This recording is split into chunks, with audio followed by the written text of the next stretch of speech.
Hi, everyone. It's Marilyn Alauria, and welcome to Who Can It Be Now, the podcast. I don't know why I like saying that, but I do. I guess because that's the URL I own. It's actually Who Can It Be Now podcast. Anyway, we have another incredible interview for you. But before we go into that, I want to share a couple of lessons that I've recently learned this weekend that I think will really benefit you. I hope that it'll benefit you. Before we go into that, remember to rate, subscribe, share with everyone you come across. Just share this podcast with every single person you know so I can get my ratings up.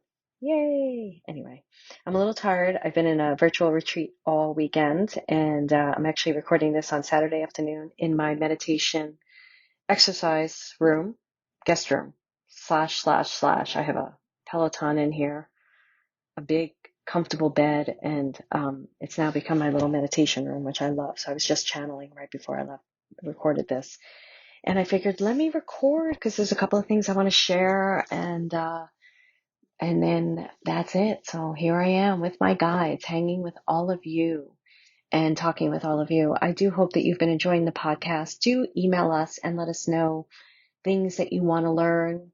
Somebody had asked me about deja vu. I'm going to touch on that next week. I can't wait to talk about that topic. And any questions you have, just email us at info@whocanitbenowpodcast.com. And if for some reason you don't feel our emails are getting through, your emails getting through, you can also email at care, C-A-R-E, at marilynalauria.com. Okay. So I wanted to share some lessons that I've recently gone through, and I'm just hoping that this, whatever I share, my story really, really speaks to you. One of the things that I feel like I've really stepped into in the past year is not apologizing for myself any longer, really standing in the power of who I am, my voice, my emotions, who I am, and really being who I am and loving who I am. And I feel like I've really been on this journey of falling more deeply in love with myself. Now, whenever we make a decision to do that, right, the universe likes to send us a few challenges down the pipe to say, hey, so how serious are you about this? Do you really love yourself? Do you really stand in the power of not apologizing for who you are? And I'm like, oh yeah, here it is. So I'm sure many of you have had that experience where you're like, that's it. My feelings count. They're number one. And then all of a sudden somebody disregards your feelings and you're smack dab in the lesson again. And you're like, holy shit, what do I do? And that's a great moment where we get to gather ourselves and not fall apart and really decide like how we're going to handle things. So I had a couple of things happen to me recently that really kind of could have been extremely triggering effects for me. And in a couple of moments I was triggered, but I was able to step aside from the trigger and observe my behavior. Some of it was through the help of a friend, and some of it was just through my own consciousness and awareness and observing my own behavior. One of the things, and I recently posted about this on my personal Facebook page, was somebody tagged me in a post about their opinions on the vaccine. Now, I don't discuss these things in my forums because I believe that everybody has a right to their opinion. And unless we can have a very respectful conversation, I don't want to have the conversation. So it's got to be respecting of all views and everybody brings it to the table. I love, love, love when you can have really great conversations with people and learn why they have the belief system they do and why maybe their life experiences have brought them to that place. And I don't really like coming from a place of you're wrong, you're right. Even if it's wrong or right for me. Like I definitely will stand in the power of what I believe, but I don't necessarily want to sit there and point a finger and go, you're wrong. I've learned that a long time ago, that just because the person believes something and I think it's wrong, even if I feel like they're hurting another person, it's not for me to sit here in judgment and go, you're wrong. It's just for me to remain in what I believe and in my self-respect. So there's a lot I could be saying about that, because actually I'll tell that story. And I think I've told it before, but I was working in this company and this woman was super mean to me, the assistant, really nasty. And I have this gift and I have this ability of seeing what the person's doing, even though they're saccharine sweet to everyone else. And I was working with a spiritual advisor at the time, and I kept telling her the things she was doing. I was like, she's just horrible and she's mean and what she's doing isn't right. And the spiritual advisor, Shamin, she was wonderful, said, it's not your business whether she's right or wrong. And I was like, what are you talking about? I was so pissed off at Shamin every time she'd say that to me. And she really got me to understand that this girl, what she was doing, it wasn't for me to sit here going it was right or it was wrong, or what she was doing, or teaching her a lesson, or trying to show her what she was doing was wrong. That was a lot of wasted energy. And when I was able to separate like from what the girl was doing and my feelings, I was able to get this incredible amount of self-respect for myself. And I was able to say to myself, wait a second, what she's doing is her way of doing things. It's none of my business, but it's not okay for me. End of story. And as soon as I got that clarity, I went in and I quit the job.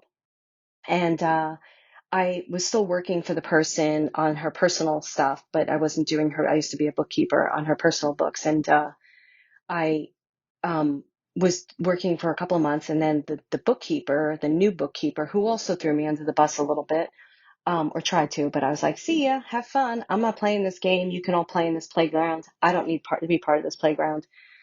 She called me and the girl was doing it to her then. And she's like, it's happening to me now and blah, blah, blah, blah, blah. And we're firing her. And it was a moment that I have to say, I did sit back and go, ha, ha, ha, ha, ha. Told you so. But so I did really have that kind of a moment. I am human. But it was such a great moment for me because I learned how to stand in the power of what I believe to be true for myself. And I really learned to separate and not make it about the other person, not try to correct her behavior or tell her what she was doing was wrong or teach her a lesson. It wasn't for me to do. So it was such a great lesson. So recently I've been really owning who I am and how I present myself and also, really owning my feelings because in my family, my feelings didn't count. At least that's my perspective. That's how I feel. That has been my experience, or my voice didn't count. I stopped speaking when I was like 13 and at the dinner table because it was like I was just told I was stupid or whatever it was. So, I've been owning my feelings, and I've been, most people would tell you I'm a fairly, confident person or secure person, they would say, but I'm human, right? And I've got my stuff and things can throw me and stuff like that. So it's a work in progress. So somebody had tagged me about this thing, some random person. I don't even know who it is. I don't usually accept friend requests from people I don't know, but because sometimes there's big business acquaintances, I'll accept a friend request if there's a lot of business acquaintance attached to that person. So she tags me in a post like with like 95 other people. I can't stand people who do that. It pisses me off to know, like, it just pisses me off so much. And I was furious about it. And I, untagged myself, unfriended her, and I wrote a long post about it on my personal page. And I was like, look, don't tag me. Don't shove your opinions down my throat. If you can't have a normal conversation about a topic, a heated topic, then we're not discussing it. If I can't learn from you and you learn from me and we can agree to disagree, then there's no reason to have the conversation. So I wrote a whole post about a little bit more than that, just about how we need to respect each other's opinions. And the post did not invite an opinion about something, but it did invite an opinion about, have you ever been like, had somebody shove their opinions down your throat and how does it make you feel and how do you handle it? So that was one of the things that happened. And then something else that happened, that it's happened to me a couple of times, where someone accuses me of something that I didn't do, or that I have a belief, or that I have a feeling towards someone. So it could be trying to say this in a way that I don't really want to open up the whole can of worms because a lot of people listen to my podcast and I don't want to reveal the whole thing. But it's just being accused of holding a certain type of bias. And I, I don't even have the words. Like I couldn't even get the words out right now because it pisses me off so much when somebody tells me that I have an opinion or a feeling about something without really asking me or getting to know me. Like, do not label me with your projection. So that happened too. And it's happened before. And it reminds me a little bit, a lot of these lessons for any of us who's gone through like difficult childhoods, which a lot of us have, a lot of these lessons are reminiscent of when we were kids, right? But there's such an opportunity to stand in the power of our voice and the power of who we are. And for me personally, I'm a very emotional speaker. So if I'm in a group of people, groups are very triggering. That's why I run incredible groups, because I find that a lot of people don't know how to run groups where people feel really safe, to be vulnerable, to have their voice, to be seen, to be heard, to be a leader in themselves. Like I'm all for, in my groups, I'm all for you're an expert in your field. Let's celebrate you, where you need to feel safe coming here and being vulnerable. Like, it's really important to me. No ego here, and ego, I'm not against ego, because sometimes ego is just something we need in the moment in order to push through. There's so much more I could say about that. Maybe we'll talk about ego one day, and how to make friends with the part of our egos. And so many people are afraid of it and all of that. But so I'm a big, something that's really important to me, because a lot of people don't like group energy. And I'm one of those people. I don't really love group energy. I can read the group. I can be uncomfortable in the group. I can hide in the group. I can then get really loud in the group to be seen. Like, all this stuff, like, wants to come to the surface. And so I'm a very emotional speaker, and not many people can handle that, and I get it. I understand it, but it's just who I am. I'm not, the only time I'm like mellow is when I'm channeling. That's the only time you'll hear my voice kind of get really kind of calm. But normally, for the most part, maybe readings a bit sometimes. But normally in my personal life, my voice is very filled with emotional life. So this situation happened, and I was like, oh, no, you don't. No, you don't. You don't get to project that crap on me. And I quickly spoke up. And I probably spoke up in a way that next time I think I'd like to have a little more finesse with it. But I was triggered. I was pissed, and I wasn't going to accept it. And you ever notice when those things happen, it's a domino effect from the last time you didn't say something and you wish you did. So that poor person is like getting the barrage of everything. So, but I spoke up and I said my piece, and was a little pissed off. And then eventually it took a little bit, like, I had to let it go, and just, accept the person for who they are and whatever it is. And it's really not about me. So I kind of like removed myself from that situation, talked to a friend, and then got into meditation. And it's like, wait, this isn't about you. So why are you taking this on? You said what you had to say. It's done. It's over. Let it go. And that's the power of your guides. Like, that's how quickly my guides can get me centered, balanced, and back inside myself. And it's why I'm such a big believer in you communicating with your guides and getting in touch with your guides, and why I feel it's important.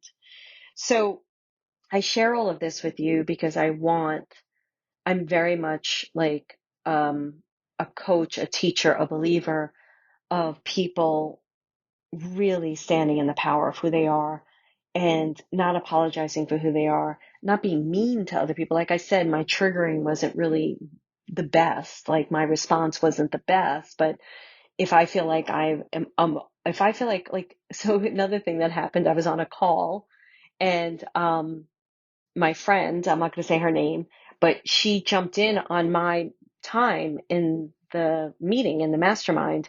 And I sharply said to her, it's my time. You can't talk. And I didn't apologize to her. I didn't say anything to her because she knows me really well. And I was like, oh, she gets it. I don't have to apologize about this. But we spoke like a day later.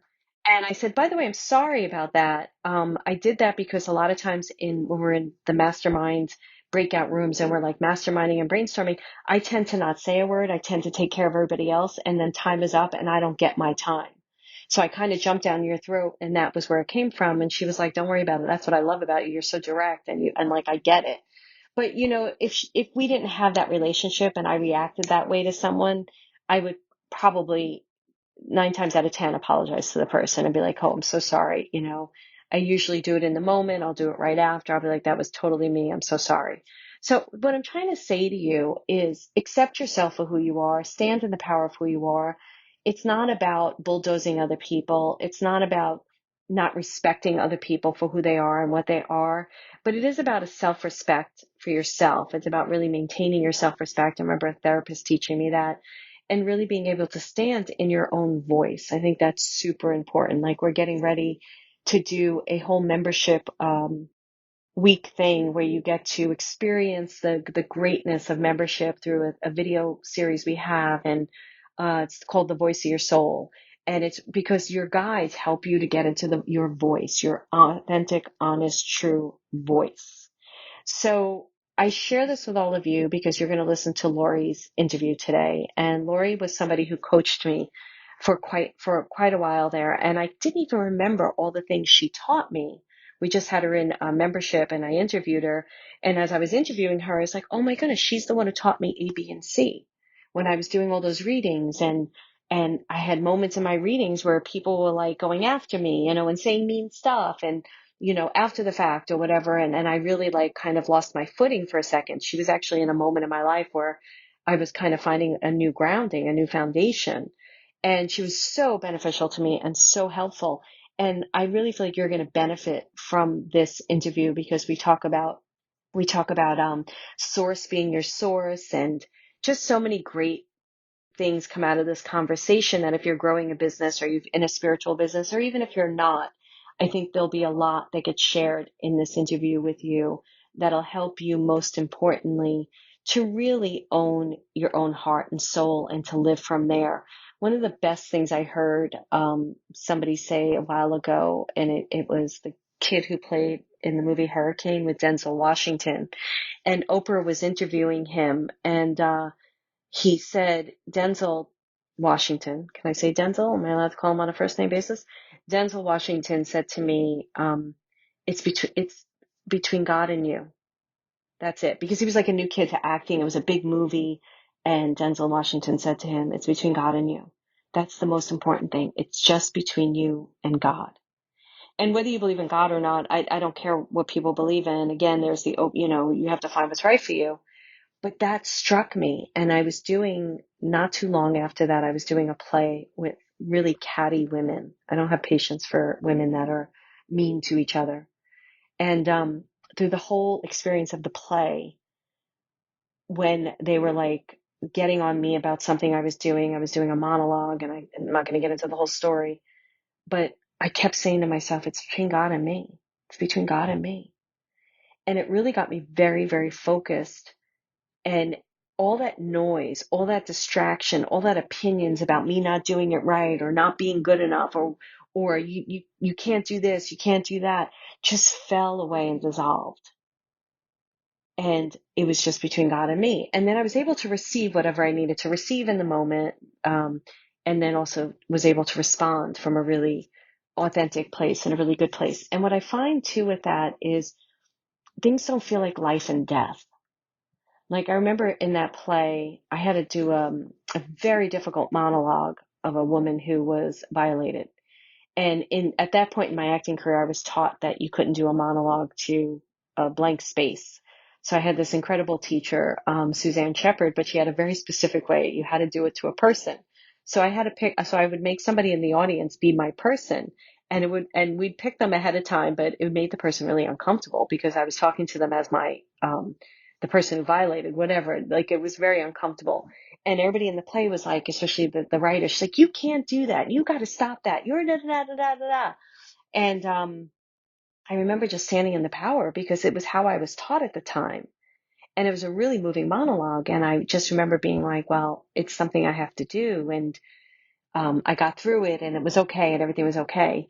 But the other thing that happened too is I was talking to a manager at the time who wanted to sign me. And we did the play for 3 nights. And she came on the second night and I friggin' bombed. Like I was horrible. And she left right after, didn't hang out to talk to me. And then I talked to her, I think the next day, and she's like, it's why I don't like going to these showcases, because the person you're going to sign is so much worse than everybody else in the play. And I was like, oh my goodness. Like I knew I bombed. You have those moments on stage. They stink. And, but I was able to remind myself it's between God and me, and not take that stuff like to heart. And I ended up not signing with her for many reasons. And it was the right choice because she was still going to sign with me even after that moment. But it was like other things she said, other things she did. And I was able to make, like, you realize that person's not your source, it's between source and you. It's between whatever universe and you, whatever that strong thing is. And all these other moments fall away. And you realize this is not a life or death moment. This is a moment where I get to decide and carve out what's best for me. So I didn't know I was going to go, maybe because I'm in like a little bit of a meditation space, I was going to go all of that. But I really trust and hope that this was helpful. And I think that you're really going to enjoy this interview with Lori, and I will see you next week.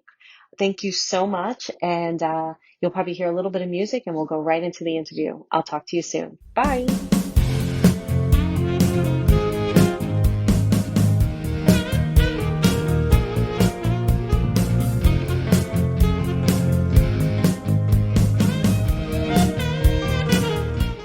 I am super excited to introduce you to Lori Bertazzon. So before I tell you about her, so Lori, the way that this goes, I'm going to tell them about you.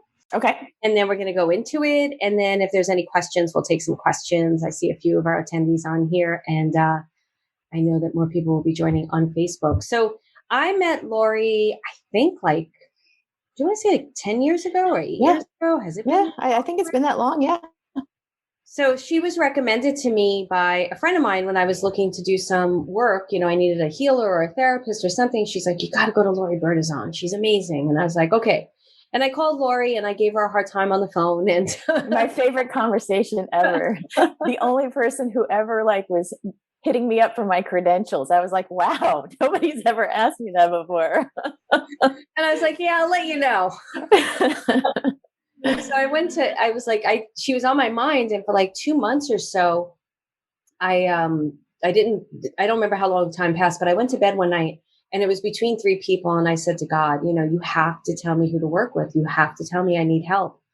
And it was clear as day during my sleep was Lori Bertazzon.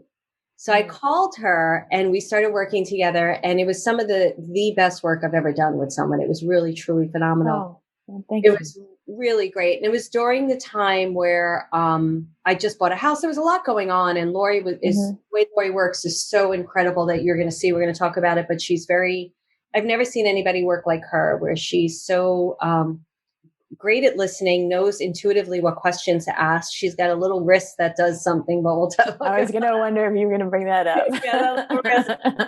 So her body was a pendulum, so she's able to check in, and it just really was. I don't think I would have made it through that time of my life had I not worked with her. And then through her, I met Dana, who they all know, Dana Middleton. Yeah, very good friend of mine. Yeah, and Lori brought her into our goddess circle and everything. So I'm going to tell you about Lori's bio, and then we're going to just dive into it because we are old friends. So Lori is a life coach, and she's been in private practice since January 2010. Her coaching is based, you really can't define her coaching. No, you really can't. Personal to her. But I recommend it highly. If anybody's looking for a coach, it really was life-changing for me. Her coaching is based on over 2 decades of personal growth experience and study, which has culminated in a style of coaching clients that is intuitive, practical, compassionate, and effective. And I agree with that. The other thing about Lori, too, is she's no judgment, which is really great because I was going through some stuff, man, and I was getting involved in some stuff, and there was no judgment from her at all. People work with Lori who are looking to transition or transform some area or all of their life. They want to end a relationship, start a new one, to connect with who they really are, what they really want, or to just get unstuck. And they want to know how to live that life. It's not enough to just do the spiritual work, which I agree. Lori's work is about how to take the awareness gained from doing the work and transform your life with them. I forgot you did this. She has this living room series, is a workshop Lori developed focusing on how to gain clarity on the limiting beliefs and patterns that can cause a feeling of being stuck and how to change them. This workbook is really good. She has this workbook called Where Are You Stuck? And it's a 21-day writing exploration. It's a self-learning tool with the same goal as a private session, and it helps people find and rewrite the beliefs that are subconsciously affecting their life experience and causing conflict with having what they want. Welcome, Lori. Thank Do you still you. have that workbook? Do you still sell it? Oh, guys. So how could they get this workbook if they want? It's funny though, because I was looking it up recently. It's basically available on Amazon. It's a basically print on demand thing, because I created the workbook for the workshops initially, which was a way of introducing people to my work that was practical and a tool that they could kind of take away and continue to work on. But anyway, it's on Amazon. I recently looked at it, and I guess sellers can do this now. I'm a little behind the times. Somebody was trying to sell it for $80, and I was like, Somebody's going to feel really pissed off when they open and see there's more blank space than there is words in there, and that they paid $80 for it. So I think it's the price point is something like between 15 and 18 or something like that. So please don't buy it if it's that expensive. Yeah. Not gold. The gold that's in there is not in the book. It's in what it will get you to create. But yeah. Yeah, well, let's talk a little bit about that. Like, because Lori has this special gift with words. So talk a little bit about words, and because that workbook is really, actually, I'm going to find it on Amazon while you're doing that, just so I can share the link. Yeah, sure. So, there are two kind of top elements of the way that I work, but to start with the words. So, there's a lot of conversation that we have around identifying limiting beliefs and patterns, but really how to do that. Like, how do you bring consciousness to that discovery? And one of the things that the workbook does is it elicits the answers, your answers, by examining words. So I'll give you an example.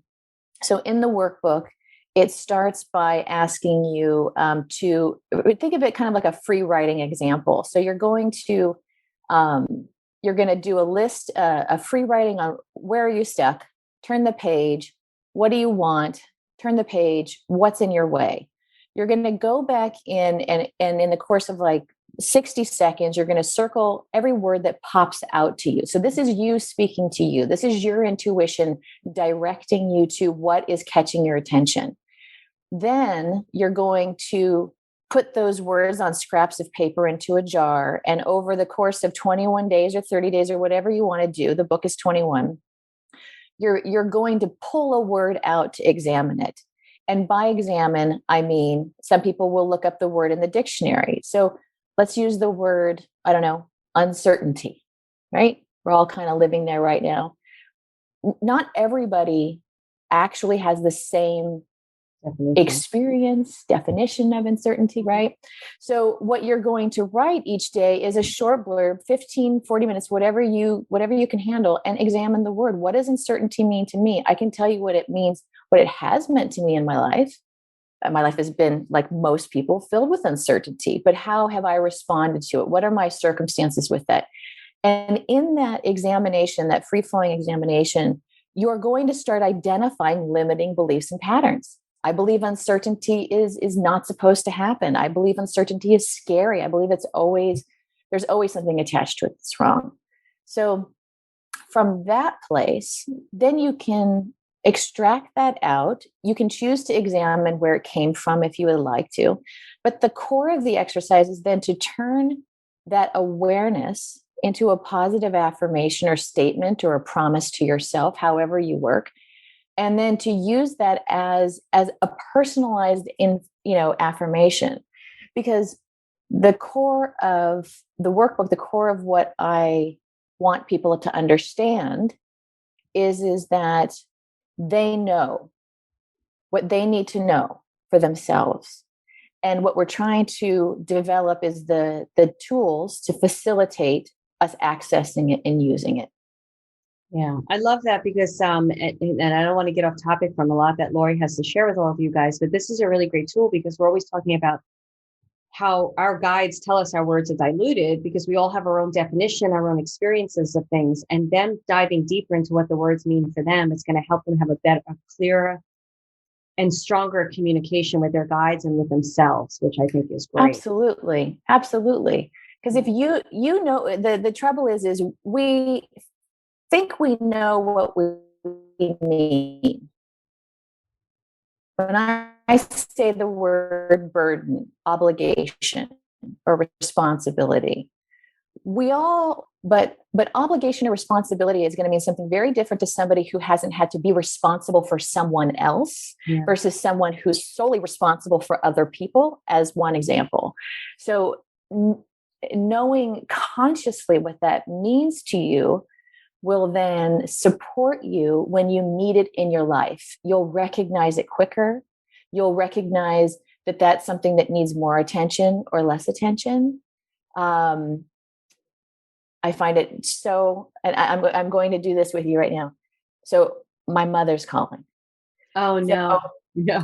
I am a big person of who calls when you're talking about what. Yeah. Oh, that's a good one. Right. So when you're dealing with something and you get a phone call, you don't have to pick it up, but take a look and see who's calling. Because it may, I'm naming off things that are related to my mother right now. So there she is calling, right? So that to me is an example of having a conversation with your life, right? Life is saying, by the way, all that stuff you just brought up, that's what you're going through right now, right? Yes, I do. And I'm acknowledging the call. Love that. I love that tool. So I want to get more into the conversation with your life. And before we do that, let's talk a bit about 2020 and how it was such a shift for so many of us and how. Yeah. How much time do you have, Marilyn? You all want to stay on my no? I know. We can do it. We can knock it out. We can knock it out. And Lori and I, we get together, we talk about things, but let's talk about that and your work with how we need to converse with our life differently now because of 2020. So talk a little bit about your experience with 2020 and how it shifted relationships for everyone. And then let's get into the next part of that conversation about. Sure, absolutely. Well, not unlike the world. I think uncertainty was probably the key word that is most referenced to not only the year, but also what's coming. It's interesting because none of it is actually a surprise, right? Like viruses are not new. People losing their jobs aren't new. Heightened politics is not new. But the amplification was so intense, obviously, because of the reality of the scale of everything. Everybody anything that was happening to you just got exacerbated, right? And blown out. So for myself personally, things that I had been dealing with for 5 years really intensely amplified. So one particular area of life right now is family. So my family has been very dispersed, right? Not very. We're not in the same location, most of us. Most of my family doesn't talk to each other. So here you have this thing where you have, like, the example I give is like my immediate family is very kind of, we don't communicate very well. I'll just say that. So by everything getting heightened and with the virus, we all had to talk and pretty intimately, pretty quickly. And that emotion that has been tried to be kept at bay was all kind of flooding in. And so one of my parents has a health issue, and the health issue requires my support, and that health issue escalated severely. And so we were brought together in a way that was very difficult. And so what I didn't realize at the time that I had learned is that I had a core issue, and this is going to sound a little strange, but the core issue was primal fear. Oh no. Yeah. But you don't really know it until you let yourself feel it, because you spend most of your life covering the triggers of safety issues, primal fears, the not knowing what to do situations. So, and I'll kind of weave in having a conversation with your life with this, because how I identified it was years back. I have a thing about roaches. Oh, me too. Right? Can't do it. It's what just about you? Go ahead. Yeah, it just right. Okay. So, but what I didn't know at the time was life was having a conversation with me. It was giving me a very gentle message. You have some unresolved fear issues coming up that are around safety that you need to take a look at. So I didn't listen, or I did, I was learning and listening and going. And then the next one was, I had bats in my apartment. I had bats, B-A-T, bats. No. We had bats for 3 nights. One flew over my head in the middle of the night. I thought it was a bird. Oh no. And the trauma that it was triggering was reminding me I have more that I have to deal with. And then I had raccoons using our backyard as a toilet, which raccoon poop is toxic. Right? No. Once again, my overreaction, my husband very gently said that the neighbors and him are concerned about me because I'm out there in like full COVID gear, cleaning this backyard area that we discovered. But the conversation my life was having with me is there is a reason I need you, Lori, to look at this primal fear around not feeling safe in your life, because more is coming. And then I have a parent who has an issue that triggers primal fear because it requires my full responsibility and lack of safety. But had I not continued to address and meet how life was choosing to show me what was happening, those were actually all soft ways of doing it. In hindsight, it doesn't look like it. Yeah. But they were actually very soft ways of getting my attention because I knew I wanted to deal with it, right? We're asking the universe all the time, how do I get to what I want? And, show me the way. And I want to be connected to my feelings and I want these things. And the life is saying, do you? Because some of them are a little harder and are going to, in order for you to get over here, I need you to look at this thing. And you don't want to look at this thing. I know you don't want to look at this thing. But if you look at it consciously, directly, compassionately, and lovingly with me, I'll help you in this bigger one. Because on the other side of this bigger one is actually kind of what you want, right? You want real connection. You want a real relationship. You want real trust and love and family. So if you're gonna go there, you got to kind of get through this other stuff. And I give you my toughest example, right? Life doesn't have to be like that for everybody. That's just my loudest example of the year. And the other side is pretty powerful. The other side is actually trusting that I know I can show up to my life. I have resilience. I trust myself. I have connection with family. I haven't, and they're coming to the plate. They're supporting me and my parent in a way that they weren't talking for 10 years. And now they're participating and contributing financially and wanting to know what happened. And that's a direct result of me. That's not that was hard work, but I wanted it. I needed it. So that would be kind of my biggest example. So when the thing is, first of all, I didn't know raccoon poop was toxic. It's toxic. So just be careful. Don't touch it with your hands and then touch your face. I want to know what happens when if the dogs eat it. I'm gonna have to look it up. Well, we don't need to get into that conversation. See, there you go. I just woke up your fear. You just You're woke welcome. up my You're welcome. Fear, you PITCH. So while that was happening, were you conscious enough to know that there was were you asking yourself why is this happening right now? Yeah, absolutely. I'm a big why person, not why as in, I don't believe in why as in punishing. I'm not talking about why as in I need a lesson. I don't need that, but I enjoy my life, my conversation with my life. I see my experience of life as a dialogue, as a relationship. And if I'm going to trust it, I need to communicate with it.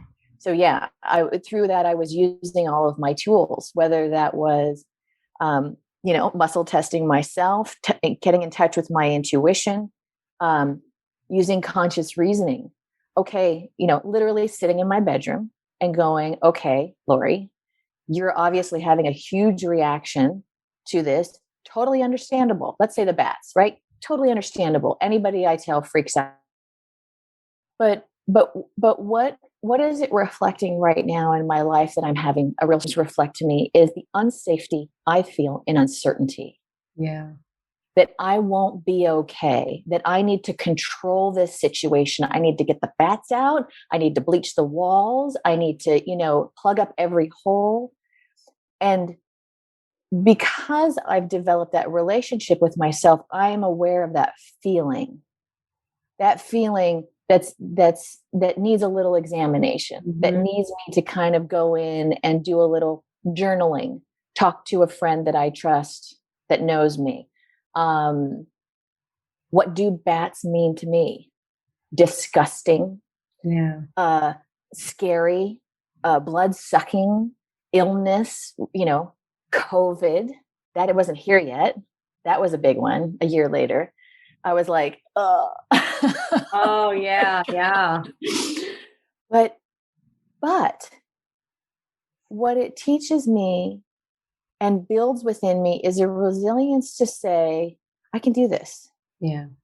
I know how to do this. I have tools to move through this. And if I do it consciously, consistently, and then move on, go live, right? Go do your job, go do your thing. I now have a much different barometer for those things in my life now. I'm in tune with my uncertainty, as opposed to having to be shown it in these artificial ways. Now I have a relationship with uncertainty. I know how it feels. I know what I need as it's happening. So when you ask for something big in your life, is there a thought in your head like, okay, so what is this going to invite in?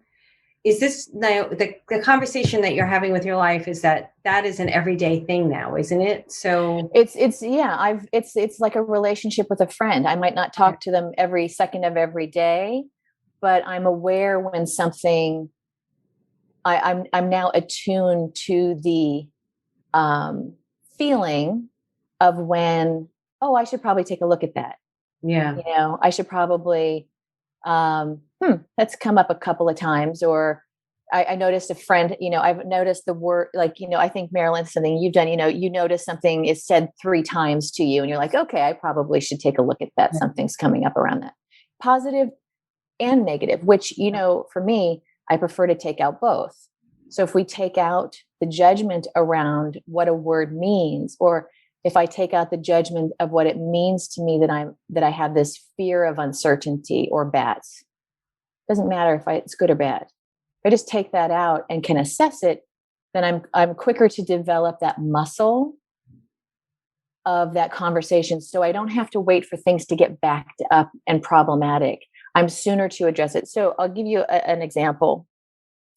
I know you love tennis, so I will say, if a tennis ball represents what I want, any scale, right, big or small, and I put that ball out in front and I hold it away from my body, right, and I'm holding this tennis ball, and a tennis ball represents, this is what I want or need in my life. Everything between here and the ball is the journey of attaining it. And what comes up along that way is life, right? It's the obstacle. It's the doubt. So it's limiting beliefs and thoughts. It's the going for the job you wanted that was going to give you what you want that didn't come through. It was failing the test the first time. So you're going along this path, bringing this ball closer and closer to you as you're cleaning the pathway to it. And along the way, you're developing a stronger readiness for it. I'll give you another example. I had a client once, wanted a relationship right now, wanted a meaningful long-term partner and wanted it right now. And we were sitting in a room and we had been through this many times. And I said, okay, do this for me now. I want you to get into a state of relaxation, meditation. And then I want you to imagine that person across the table from you right now. She was like, not ready. I'm not ready. I'm not ready. You're right. No, I'm not ready. So there is a reason. Yep. And I want to be careful with that word to say reason, but to say, we're getting, you're getting there. And I can happily say she's, married, met the guy in the funniest, weirdest way, and that happened for her. But there were other things she had to address first to be available for the kind of relationship she wanted to really have. Totally true. Yeah, it's interesting because I think we're starting to talk. I say something similar in the SAS experience, so I get what you're saying. And to me, they're character building moments. People think they'd be ready if Oprah invited them to Super Soul Sunday. But if they're really not ready, they may sabotage it. They may say something stupid or feel like they said, whatever. So I agree with the readiness stuff. And I feel like what you're explaining too, the good and the bad, I explain it as a synchronicity with the universe. You're explaining it as a conversation with the universe, which right. Same thing. Yeah. You, I think a lot of the stuff that you talk about is very similar. The soul alignment. Yeah. That's all about really connecting with, intuitively building that relationship, I would say for you with your guides. And then also, is that me? Did you lose me? I don't know if it's you or me because I have bad internet. So guys, can you tell me if it's me or Lori, if you're able to hear Lori when she's talking, if it's going let me know. But go ahead, Lori, finish what you were saying because I have another question. Oh, I was just going to say, I think I absolutely agree with you that it is that it's the same thing. But let's talk about your tools because that's what was life-changing for me. And it's the way you approach it and the way you teach it, which is very unique. And I've never seen it happening before. So I want you to explain a little bit of the tools and the techniques that you use, because the way Lori approaches this, I think is which was what I love about Lori is she knows how to take a spiritual life and have a practical existence. I can't stand the spiritual people that don't teach how to live in this third dimensional world. Like they're all woo-woo and out there and they're not living. So I'd love for you to talk a little bit first. Talk about how you use your body as a pendulum, intuition, your own things. Let's go a little bit into your tools that you're very good at. Sure. So, so the two things that I think are really important are developing one's own intuition and also learning to have a conscious conversation with yourself. Mm-hmm. So, what that meant for me is I had such a lack of confidence growing up and had so many limiting beliefs and self-doubt that I had to work on developing intuition as a muscle because I didn't really trust my intuition. I didn't have a relationship with it. So I started looking into kind of self-help and new age. And I found my way to learning how to use a pendulum. So I bring that up as an interesting tool because what the pendulum did, just as one example, there are many other ways to do this, is it taught me how to, by externally seeing the yes and the no, it started me on a journey of listening to myself, right? Mm-hmm. What was I testing? Why was I testing it? And then going out and having an experience around it, having to come back and assess again. Mm-hmm. So this constant conversation was building and developing it to then where one, like I can now even test when I know I'm bullshitting myself. Like that's good. You have to know how to catch yourself, and eventually that muscle will get so good that you'll be like, no, I know I'm saying this, but I think I need to dig a little bit more. I need a little bit more information, and I'll come back to it. So eventually, on a very strange moment, as I was doing the pendulum, I noticed that my right hand started moving. Oh, is it? Yeah. Trying to catch up. Stop your video a second, see if that works. Sure. Yeah, no problem. Okay, there. Go ahead, go. Okay. So so what happened was, as I was using the pendulum, my wrist actually started moving left and right on yes and no. At the same time I was using the pendulum, and that then evolved to where I was actually holding that intuition, that message within myself. So I was able to stop using the pendulum. What I then I had Dana Middleton, whom I think a lot of you might already know. She and I actually were on that journey together. And so in our daily conversations, we were able to test one another. And I think through osmosis, what wound up happening is that I developed, and Dana did as well, is an ability to test other people with it, the people with it. So I'm kind of like, when Marilyn and I are working with a client, I was kind of using them.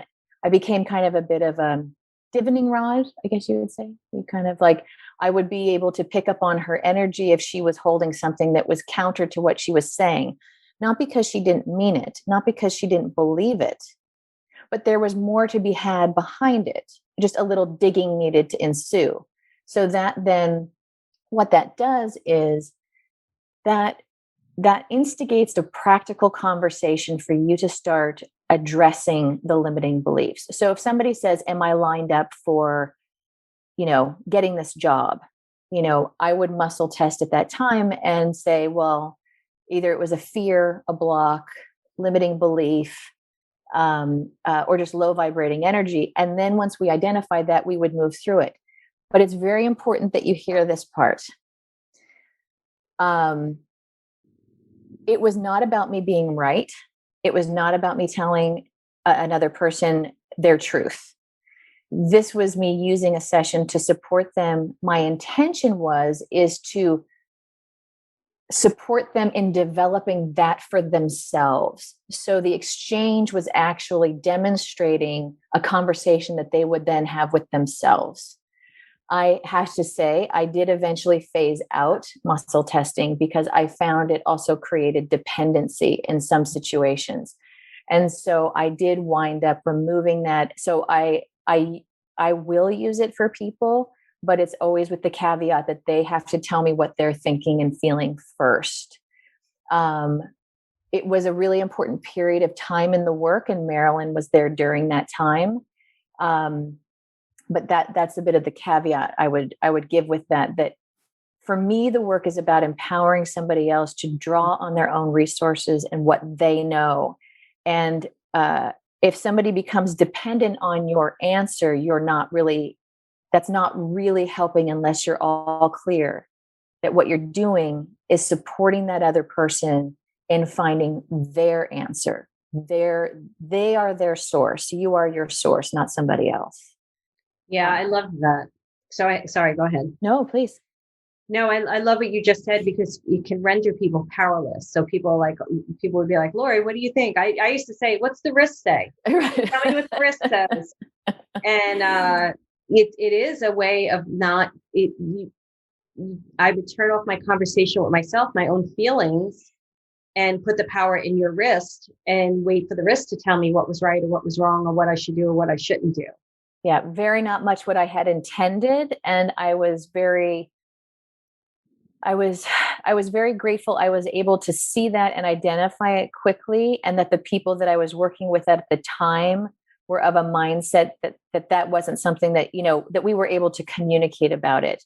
But I think it's something to be mindful of when you're working with practitioners is that the intention really needs to be on supporting you in developing tools that you use and identify, not that you need somebody else to use to identify. We all need other people. I don't mean that. We all sometimes need to bounce things off others, but it's imperative that you recognize and develop that you are your own source, that you know, and the rest is noise. Yeah, I love that. So let's talk about, I'd love for you to try your video again. Let's see if it works. So it is working without your video, unfortunately. It's been really good and clear. Okay. So I'm able to start video because the host has stopped it. So Marilyn, if you want to try it again, we can, or we can leave it this way. I'm going to make you a co-host. Oh, I can also ask you. Or I think it should be able to give you a cue. Let's see if it'll let me now. There you go. We'll try it again. And if it doesn't work, then we'll do it. So I want to talk about, we skipped past something with you, which I don't normally do. So I want you to share a little bit about your own journey, because it really benefits a lot of people, like how you came to this work and then what kind of work you're doing now with people. Sure. Because I really want to get into that. And then I want to talk about the importance of being present. So keep going. Okay. Okay. So where it all began, Okay. For some reason, this thought is having me start here, so I'll start here. I remember I had a very big depression in high school, and things were not great. But I remember having the thought somewhere deep, deep down inside that the world was a really big place, and that my current situation was not my reality, in the sense of that there was more to life than what I was experiencing right now, and that and that what I needed to do was find it. So that seed then later developed into um, uh, a curiosity of why aren't things happening the way that I want them to? Why aren't the things that I want occurring? Where's the hole here? Why am I stuck? I don't understand. I'm, relatively, intelligent. I'm capable physically. I have these interests and inclinations and desires. Why isn't this working? And so, initially, I moved from Orange County to Los Angeles, and met my first, kind of friends who are in the New Age, and got heavily introduced into Louise Hay and metaphysics. That's happening because I do have a very. Oh, is it? You can cut me off. Yeah, cut me off. Just did. Go ahead. Okay.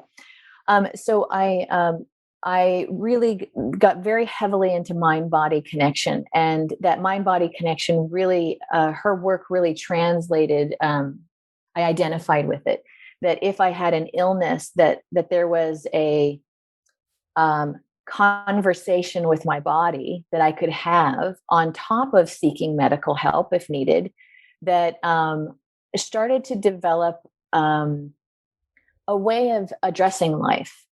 And I had a huge pursuit. My intention for moving to Los Angeles was an acting career. And if anybody has ever been in any art form as a career, you might as well just, smash your head up against a wall and just keep doing it repeatedly and just going, but I want what I want, but I want what I want. And so in that challenge, I really had to, it really was given the opportunity to try to understand why things weren't happening. And that's been a very long journey, longer than the time we have on here.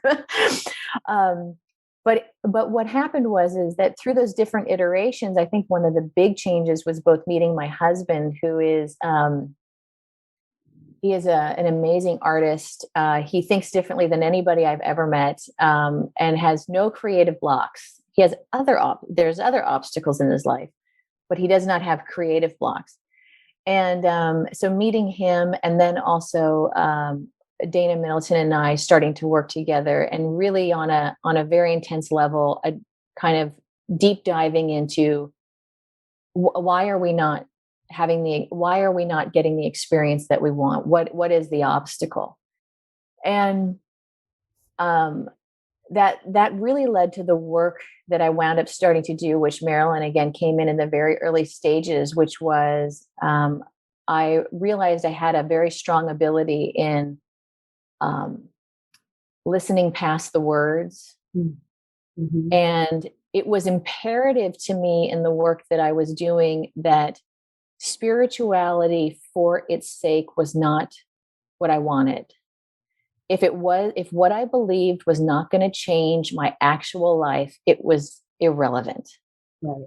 And so that leads to a quick evolution of tools, because, spirituality as a term is quite vast and broad. So it had to be applicable.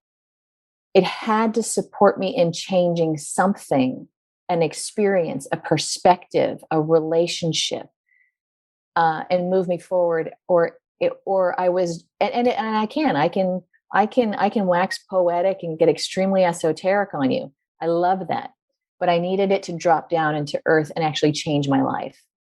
And so that was really, as the work was developing,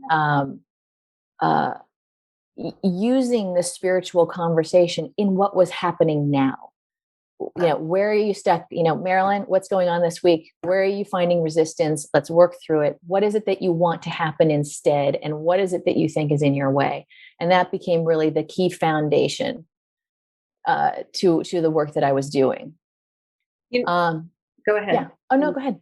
No. Continue. And then I'll share something. I want to share with them something that I remember that you did for me. One of the things. Oh, go ahead. I was going to transition to now. So okay. Go ahead. So let me just share this, because a lot of you are healers or psychics or readers. And I forgot that Lori was with me during that period of time when I was doing a lot of readings, getting really tapped out. Yeah. And also struggling with some people's opinions of me during the readings.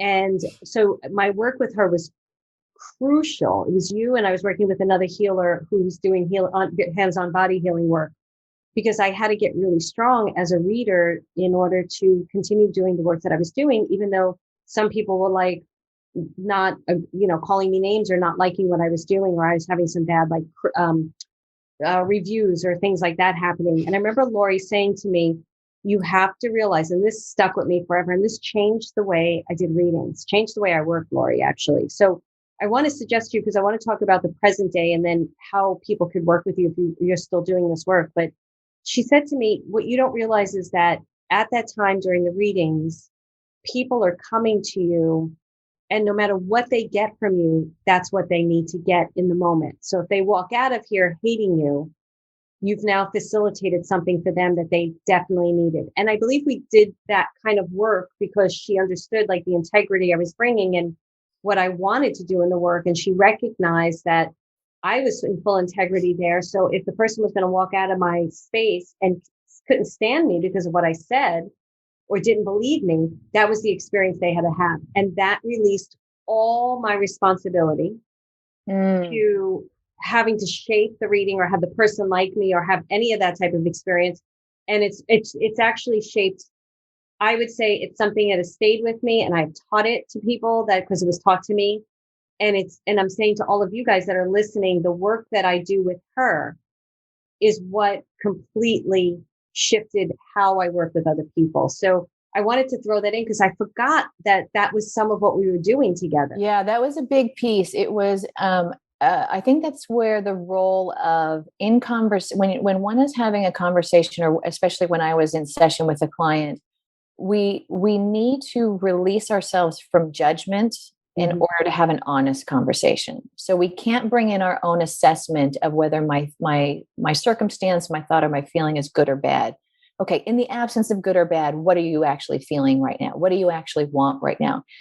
And that then also leads to, in the situation that you were in, which is, and I think one of the examples I gave you at that time is if after a session with you, somebody says they will never go to a psychic again, then that's what they needed to come to. If you being the asshole in somebody's life facilitates their next step, we can't determine that. And by trying to give somebody what they want, we wind up creating dependency. Yep.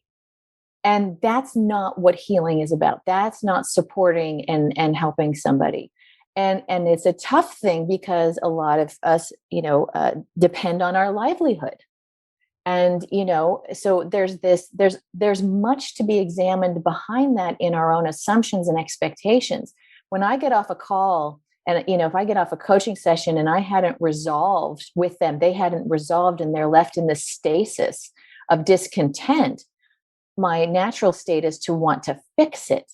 I have to unwind that and recognize I am not here to fix you. I'm here to support you in whatever you bring within the time we've allotted. Anything else is not I am responsible behaving integrity, meaning like realizing when muscle testing for somebody else may be eliciting a dependency and I can talk to the person about it. But that's where the work is realizing it's the same thing in a friendship. A friendship ends, you did something, you feel terrible about it, they won't accept your apology, they go away. We have to understand we can only do our part, our side of the street, right? I can take control of what I can control, which is I apologize, I try to make amends. If they're not having it, That's none of my business.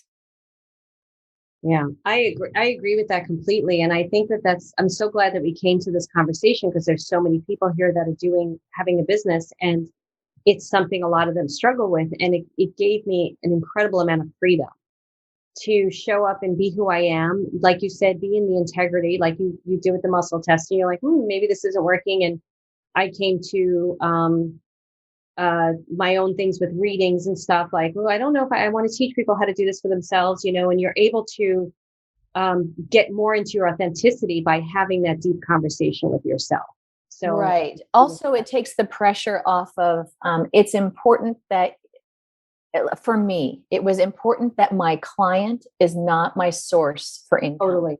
My source is my source. Yeah. And repeat that. I talked over you, because that is so true. Yeah. So your client is not your source for money.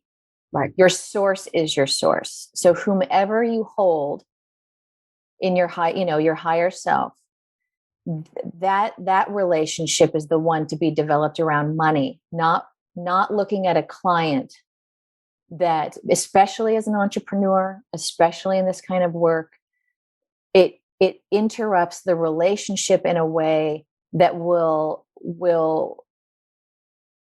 create a desperation sometimes, and a dependency on the client in a way where you won't cut somebody free who you shouldn't be working with.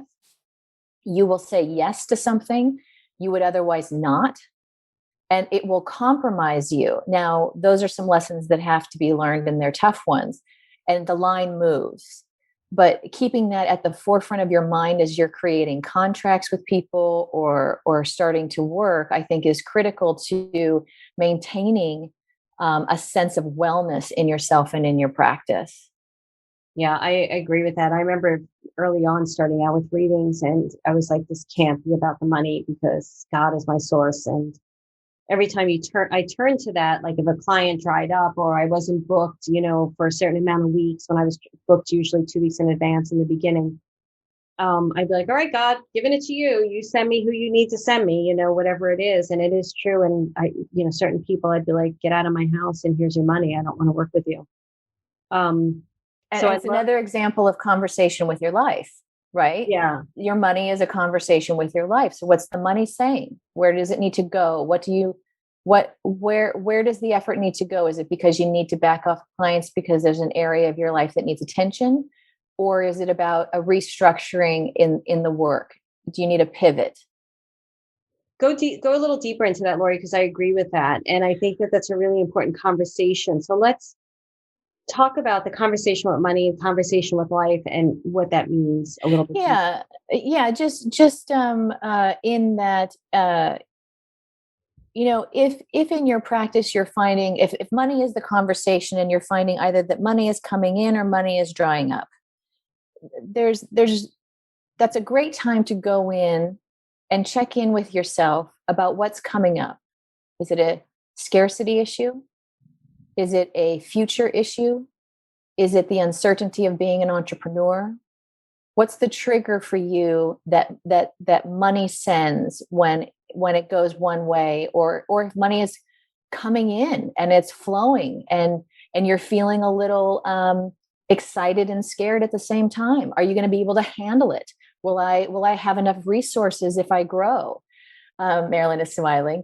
So I think in that conversation says, okay, maybe I need to take 5 minutes out and do a little journaling or ask myself a few questions about what feelings are coming up at this time, and what really could be behind it. Like, have I been feeling that I wanted to introduce a new product?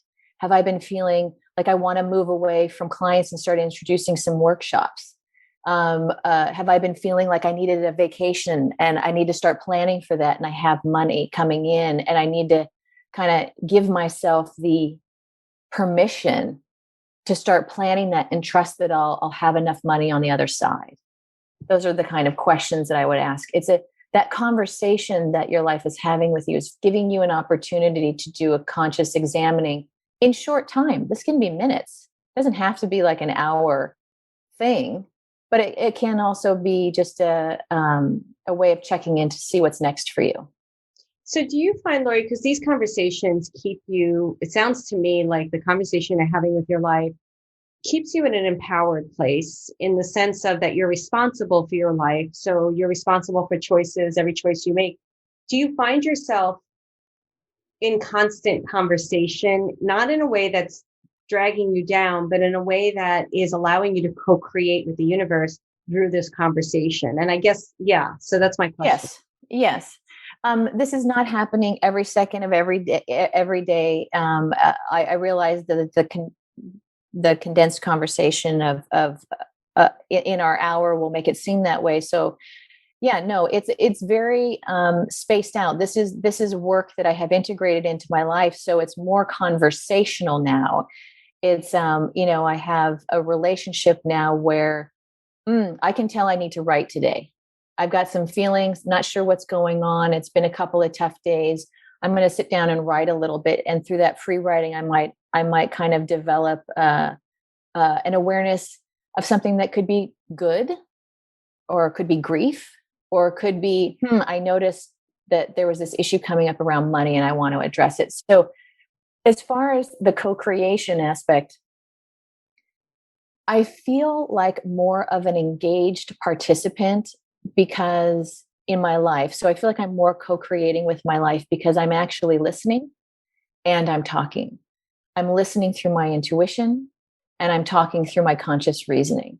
So if I have a situation that's creating fear, I know that intuitively, but I can speak to it consciously and say, okay, I recognize I'm kind of having these feelings.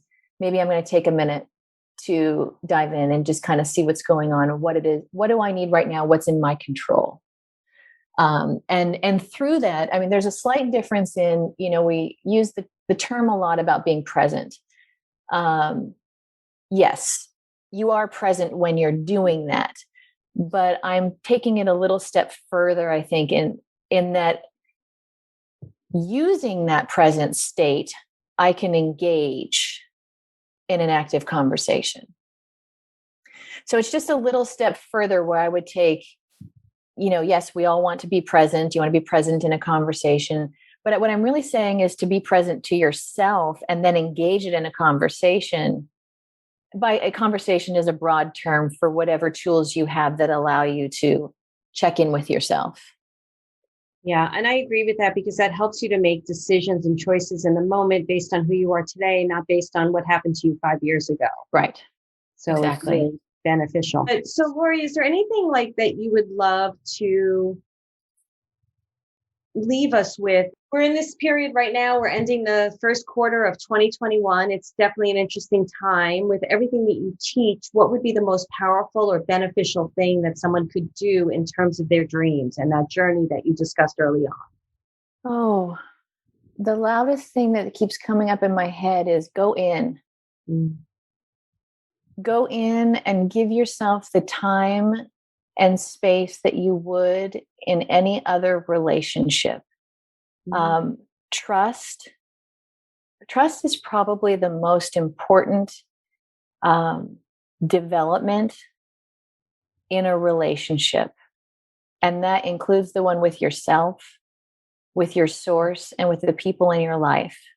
And if you imagine for a moment somebody in your life whom you really love and trust, and if you imagine the small increments of time and interaction that it took in order to develop that connection, that familiarity, and that safety. That's what I mean by going in and developing that relationship with yourself, taking the time and the care and the love that you would in developing a relationship with a family member or friend, to have that with yourself, because that's the thing that's going to take you through all the way to the end. I love that. I really love that. Thank you. Perfect answer. It's funny, we've been talking about safety and everything, and it's like, I love the answer. I'm like, you have to feel safe with yourself first before anything else. And I love that, like, going in and trusting yourself. Yeah. Thank you so much for this opportunity to share. I'm really grateful for the chance to both see you, Marilyn, and get to talk to you again. It's always good to see you, and having this conversation is always healing for me, just to revisit what it is that I know and what I believe. and to share that conversation. So thank you for that. Thank you so much. And thank you. There was such a powerful conversation, and it was healing for me too, because it reminded me, of who I was and where I've come and how that journey has been so incredible, and how people like you have really made that journey so You've come a long way. Yeah. It's beautiful to see. It's such a gift. It's such a light. So every time I see you and see what you've been able to do for yourself, it just makes me feel really sweet to have been a part of it. Thank you, sweetie. Bye, everyone. Thank Bye. you.